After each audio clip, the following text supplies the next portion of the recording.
Good morning बच्चों। अपन का चल रहा था क्लास 10 का मॉडल पेपर कर रहे थे अपन, जिसमें खंड अ को कंप्लीट कर दिया था। आज अपन करेंगे बच्चों खंड ब। ठीक है, पहला क्वेश्चन है आपका इसमें कि लोहे को जंग से बचाने के लिए दो तरीके कौन से होते हैं, आप इसको बताना है। तो पहला तरीका होता है लोहे को अपन जंग से क्या क्या करते हैं, या तो तेल या ग्रीस लगा दो, या फिर उस पर सेकेंड उसका क्या हो जाएगा, पेंट करते हैं अपन। तो ये है इसके दो तरीके। ठीक है बच्चों। फिर है कार्बन के दो अपर रूपों के नाम बताइए। तो क्या होता है, हीरा और ग्रेफाइट, इसके क्या होते हैं, दो अपर रूप।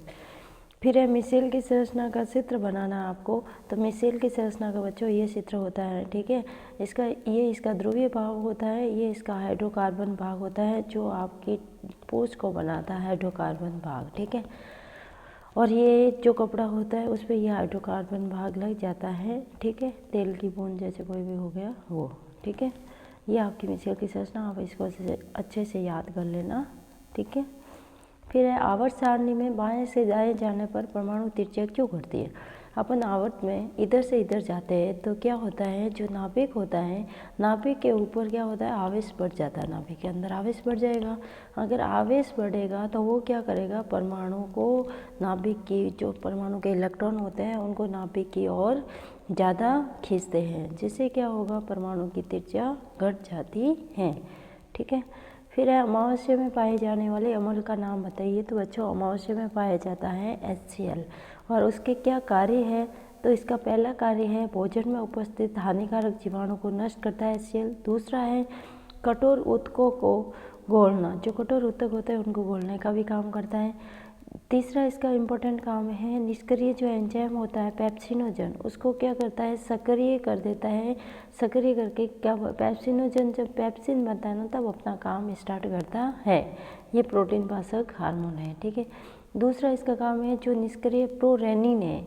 बच्चों ये रेमिन नहीं है, ये रेनिन है। ठीक है, प्रोरेनिन होता है, उसको किसमें बदलता है, सक्रिय रेनिन में। चौथा इसका इम्पोर्टेंट काम है कि टाइलिन की क्रिया को ये बंद कर देता है, जो कि लार में पाया जाता है टाइलिन, उसकी क्रिया को ये बंद कर देता है। ओके बच्चों, फिर है 9वां क्वेश्चन, प्लेसेंटा किसे कहते हैं और इसके कार्य बताओ।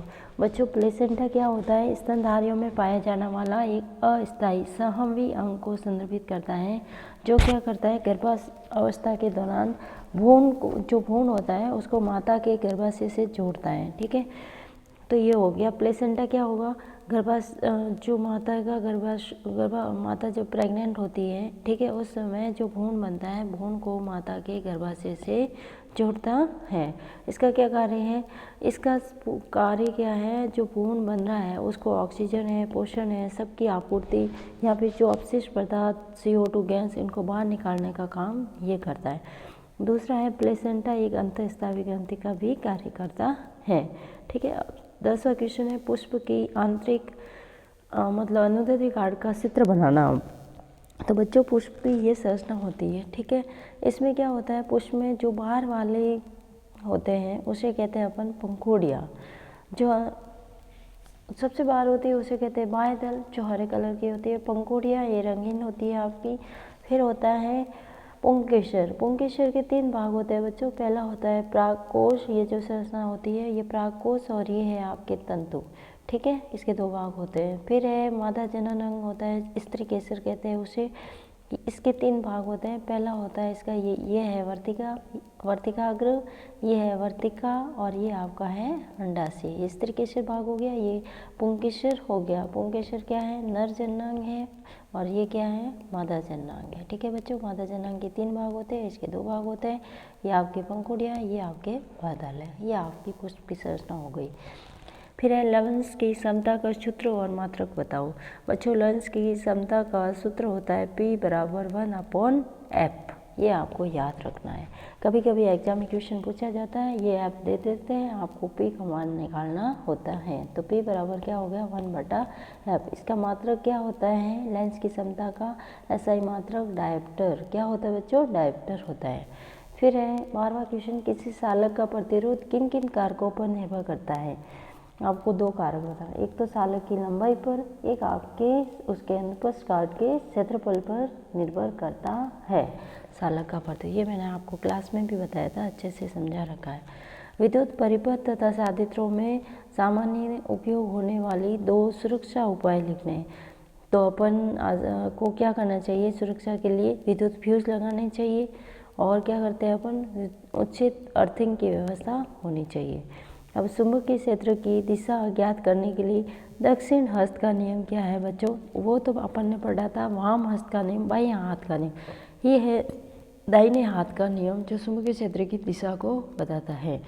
इसमें क्या होता है, जो विद्युत धारावाही चालक होता है उसमें क्या होता है, जो अंगूठा होता है वो तो आपको धारा की दिशा को बताता है। जो बाएं हाथ की जो चारों अंगुलियां होती हैं, जो अगर अंदर की ओर मुड़ी हुई होगी तो चुंबकीय क्षेत्र की दिशा अंदर की तरफ बताएंगे, अगर वो बाहर की तरफ मुड़ी हुई है तो उनको अपन चुंबकीय क्षेत्र की दिशा किधर की ओर होगी, बाहर की ओर।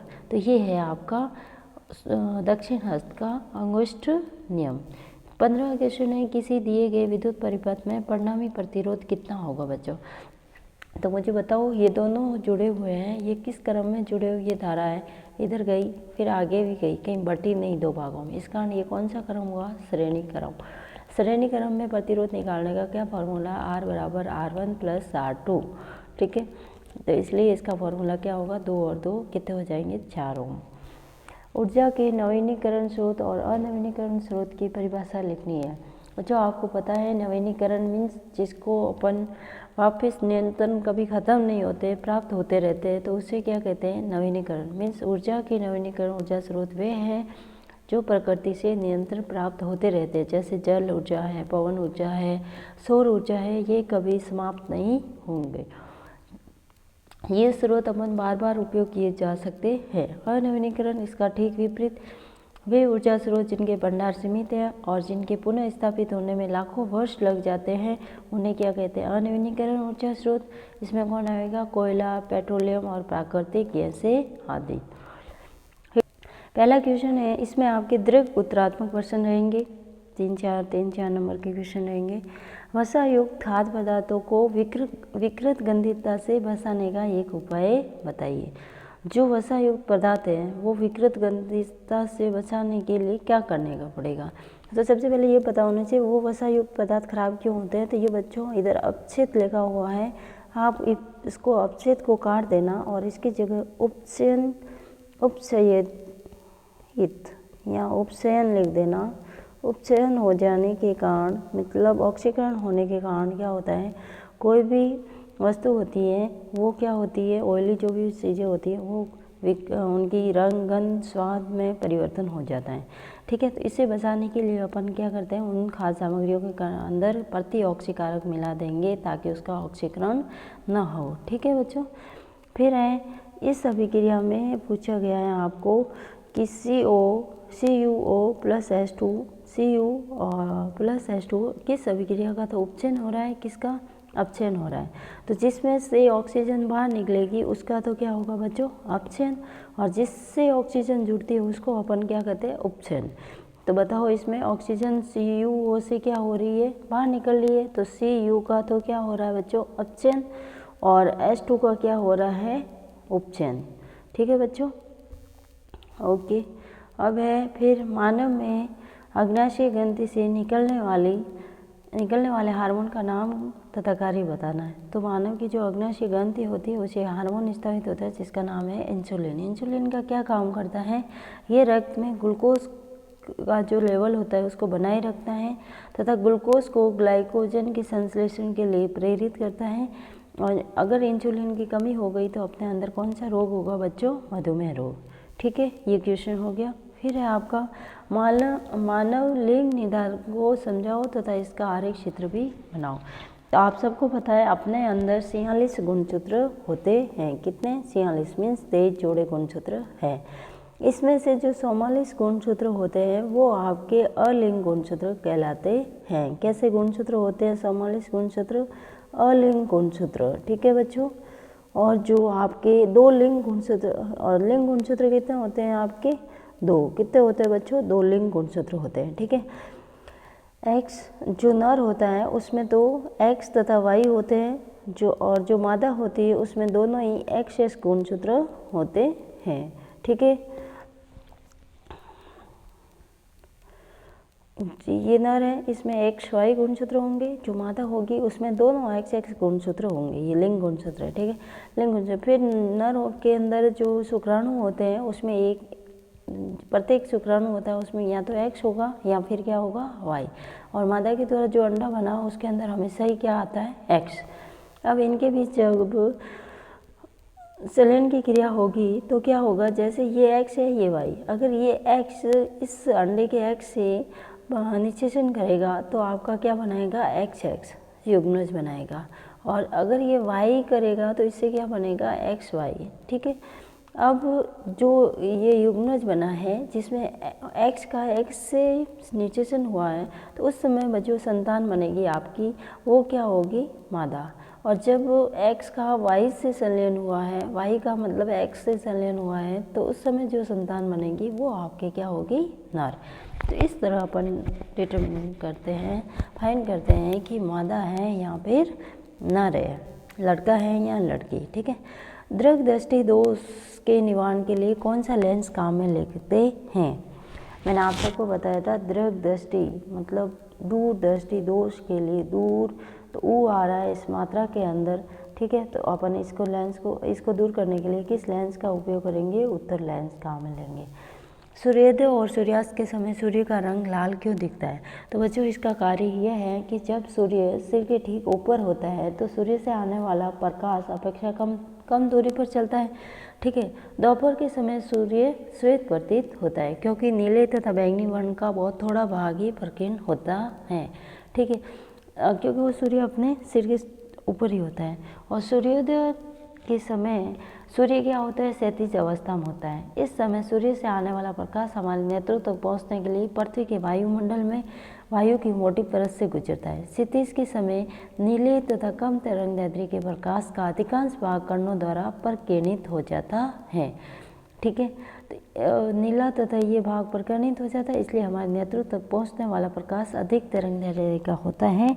इस कारण सूर्योदय और सूर्यास्त के समय सूर्य का रंग लाल दिखाई देता है क्योंकि उस समय सूर्य अपन की क्षैतिज अवस्था में होता है, ठीक है, जिस कारण बहुत ज़्यादातर जो प्रकीर्णन, क्योंकि उस समय जो है प्रकाश उसको वायुमंडल से होकर गुजरना होता है, तो इस कारण उसका प्रकीर्णन हो जाता है अधिकांश प्रकाश रंगों का। तो सूर्य जो अधिक तरंगदैर्ध्य वाली प्रकाश होता है वो हमारे नेत्रों तक पहुंचता है, इस कारण सूर्य का रंग कैसा दिखाई देता है बच्चों, लाल। फिर है खंड द, स हो गया। अब खंड द क्या है, विरंजक चूर्ण का रासायनिक सूत्र और कोई एक उपाय लिखना है आपको। फिर है सॉल्यूशन बैंकिंग सोडा का रासायनिक सूत्र और कोई उपाय लिखना है। अम्ल तथा चार में कोई दो अंतर लिखने हैं, ठीक है। तो पहला है विरंजक चूर्ण का क्या सूत्र होता है बच्चों, CaOCl2, इसका क्या काम करता है, पेयजल को शुद्ध करना। फिर है दूसरा क्वेश्चन, बैंकिंग सोडा का रासायनिक सूत्र क्या होता है बच्चों, NaHCO3, इसका क्या काम है, बैंकिंग सोडा का उपयोग सोडा अम्ल अग्निशामक में किया जाता है। फिर है दो अंतर बताने को बोले अम्ल और क्षार में। पहला अंतर होता है अम्ल स्वाद में खट्टे होते हैं, ठीक है, और जबकि क्षार स्वाद में क्या होते हैं, कड़वे। इस अम्ल होते हैं वो नीले लिटमस पत्रों को क्या कर देते हैं, लाल। जो क्षार होते हैं वो क्या कर देते हैं, लाल को कैसा करेंगे, नीला। कैसा करेंगे बच्चों, नीला, ठीक है। इसको याद रखोगे आप, अनील मीन्स नीले को लाल, इसको फिर अपोजिट याद कर देना। इसमें क्या होता है, खंड दो में आपके क्वेश्चन आएंगे अथवा में, तो आप या तो आपको अच्छा लगे आता है पूरा तो पहला वाला करो, या फिर नीचे अथवा में जो दे रखा है उसको करो। जो आपको अच्छे से आता है उसको बच्चों करना है, एक क्वेश्चन को करना होता है।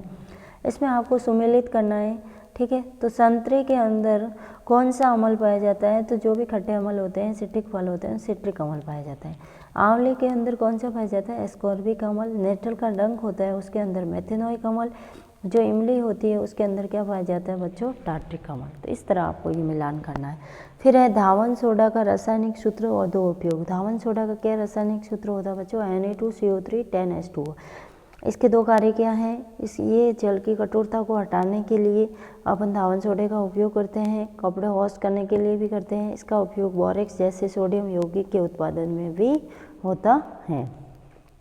22वां क्वेश्चन है आपका, मानव उत्सर्जन तंत्र किसे कहते हैं, और इसका नामांकित चित्र बनाना है। उत्सर्जन क्या होता है और उसका नामांकित चित्र बनाना तंत्र का, और मानव में अपवहन की क्रिया को समझाना है आपको, ठीक है।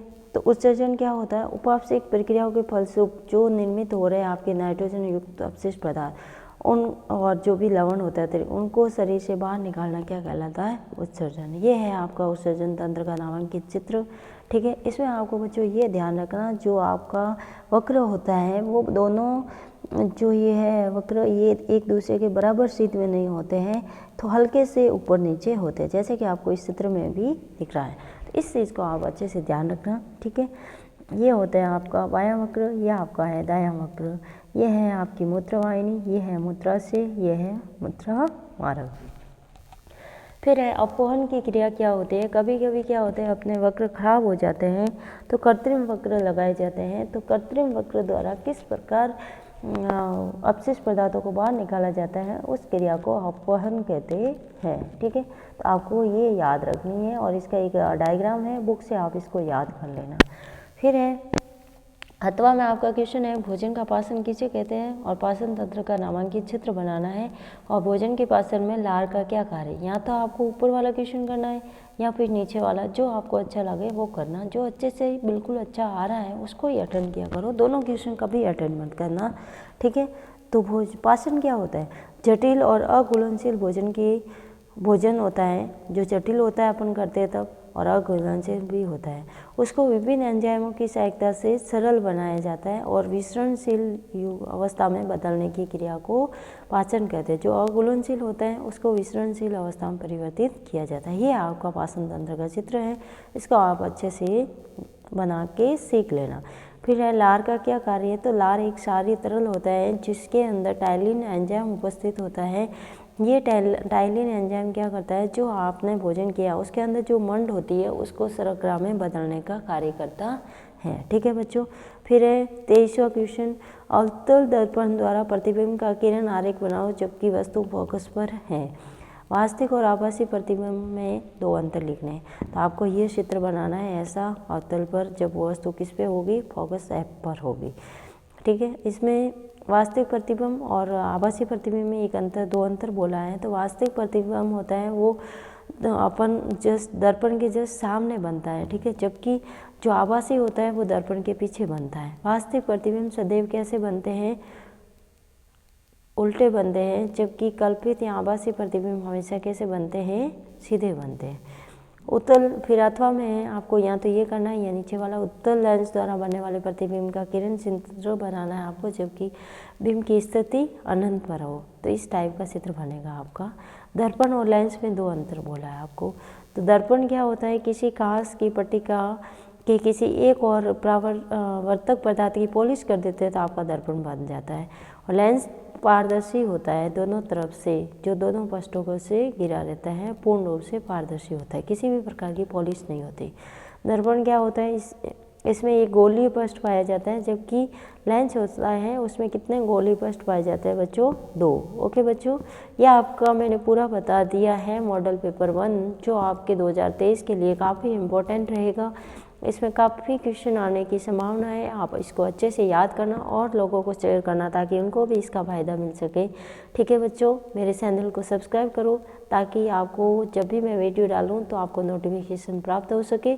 और ऑब्जेक्टिव क्वेश्चन करने के लिए मैंने आपको बताया था कि आप मेरी जो एप्लीकेशन है उसका लिंक मैंने दे दिया है क्वेश्चन सॉल्व करने के लिए, उस पर रोज़ 10-12 क्वेश्चन कर लिया करो, ठीक है बच्चों। Okay, thank you.